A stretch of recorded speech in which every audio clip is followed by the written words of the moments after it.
It's also interesting to notice nearly all the mountain ranges in the world follow the coastlines. As Walt Brown mentioned in his hydroplate theory, that's probably because they formed at the same time as the result of the same event. The mountains arose, the valleys sank down. The flood in Texas, the Guadalupe River flooded, had 30 inches of rain in 1 week. Water overflowed the spillway and did unbelievable damage to that area around, this city when the dam overflowed. It carved a canyon a mile long, 50 feet deep, and hundreds of yards wide through solid limestone rock. Guadalupe River residents rebuilding after flood losses. Interesting. 70 feet deep in some places. Now keep in mind, it carved this through solid rock. One flood, little bitty flood, 30 inches of rain in 1 week. Bent rock layers are also found all over the world. These bent rock layers indicate the rock was bent while it was soft. If you bend hard rock, it's going to shatter and make little fracture lines all along the curves. I was in Crystal Cove State Park in Los Angeles. I saw these bent rocks. I went up to get a picture up real close. The closer I got, the more confusing it is because there are no fracture lines. All these dozens and dozens of layers were still soft mud while they were bent, and then it hardened. All the layers you see in the earth that are bent were all soft at the same time. They are not different ages. A friend of mine's a pilot. He sent me this picture. He said, Brother Hovind, as we fly over Grand Canyon, off to the sides of the canyon, there are sinkholes. The water runs into these holes and goes down, who knows how far, and then squirts out the side of the canyon into Grand Canyon. Well, if it keeps eroding away that sinkhole, it's going to eventually wash out and make another side canyon. After the flood, in Noah's time, the surface would dry out first, leaving the inside still soft, muddy ground, which would slowly dry out. As it dries, it shrinks and contracts, causing wrinkling on the surface. As mountains lifted up, it would cause metamorphic rock to be formed. This formed, I believe, during and after Noah's flood. Skeptics say, well, wait, excuse me, now how did all these kangaroos get to Australia, and why are they only there?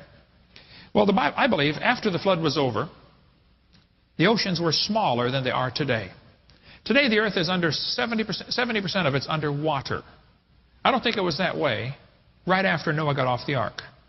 If you look at this map, you can see England and Ireland were part of France. If you lowered the water just a few hundred feet, everything would dry up in between England and France. That was probably the beach line way out there. You can see it from this satellite view. If you look very carefully, you can see that's England and Ireland there. You can see under the water and see the beach line where it used to be. The water is really very shallow along there. Between Alaska and Russia, the water is only 60 feet deep, about from here to that pole. If you lowered the oceans 60 feet, Russia and Alaska would be connected. If you raised the oceans, America, all of Central America would flood. If you raised the oceans just 10%, this is what America would look like. One little island over in Appalachia and all the Rocky Mountain area, and that's it. All of central United States would be flooded. Did you know Chicago is only 600 feet above sea level? 600 feet. You know, from here to the stop sign, 2 football fields. That's how high Chicago is above sea level. If you lowered the oceans a few hundred feet, Florida would be huge. Cuba would be annexed to Florida. I believe during the end of the flood, as the oceans filled in, everything got stabilized, and then the ice caps melted back, raising the ocean levels even more. Probably the Atlantic Ocean got too full and spilled over into the Gulf of Mexico.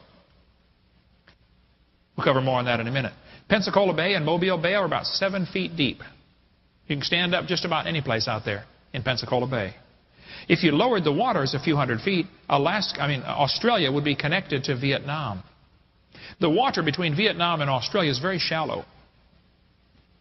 So the kangaroos, people say, how did the kangaroos get to Australia? They hopped. That's how they get everywhere. See, kangaroos and wombats and koalas are non-aggressive. Compared to tigers, they're just not very aggressive. So when the animals got off the ark and over here in Turkey where it landed, they're going to start spreading out and establishing their territory.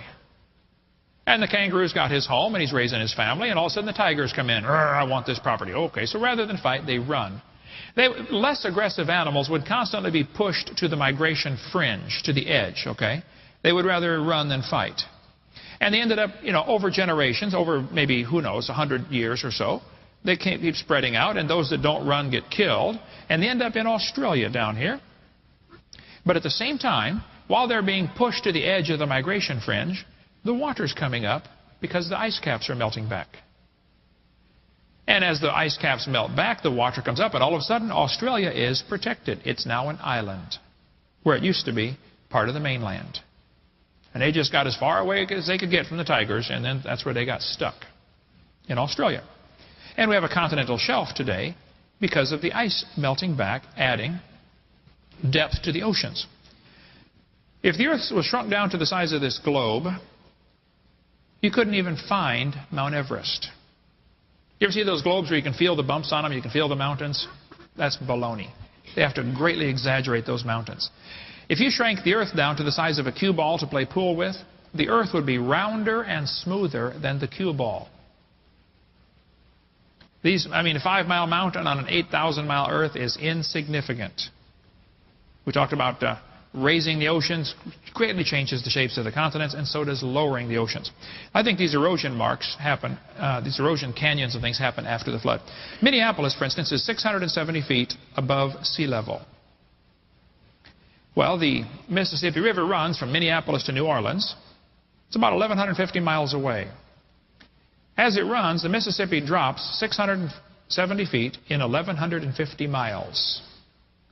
That's 7 inches every mile. The Mississippi has to run a full mile to drop 7 inches.